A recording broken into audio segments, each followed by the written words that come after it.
When I was 27 years old, I left a very demanding job in management consulting for a job that was even more demanding, teaching. I went teach in 7th graders math in New York City public schools. And like any teacher, I made quizzes and tests. I gave a homework assignment, and the work came back, I calculated grade. What struck me was IQ was not the only difference between my best and my worst students. Some of my strongest performers did not have stratospheric IQ scores. Some of my smartest kids weren't doing so well. And that got me thinking. The kind of things you need to learn in 7th grade math, sure, they are hard. Ratios, decimals, the area of a paragram. But these concepts are not impossible, and I was firmly convinced that every one of my students could learn the material if they work hard and long enough.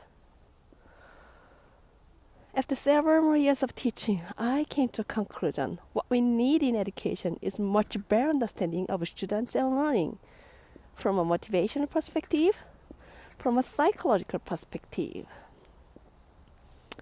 In education, the one thing we know how to measure best is IQ.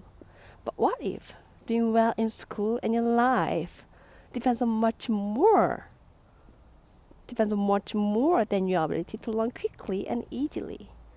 So I left the classroom and I went to graduate school to become a psychologist. I started kids and adults in all kinds of super challenging settings. And in every study, my question was, who is successful here and why? My research team and I went to West Point Military Academy. We tried to predict which cadet would stay in military training and which would drop out. We went to National Spelling Bee, tried to predict which children would advance farthest in competition.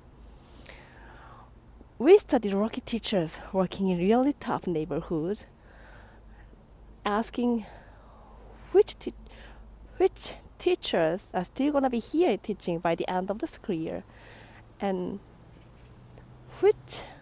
of those who will be the most effective at improve learning outcomes for their students.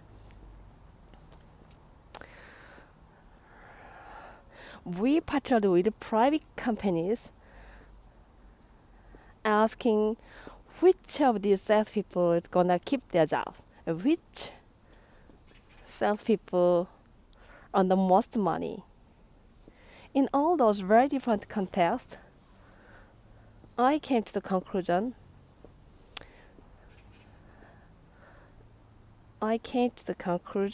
what we need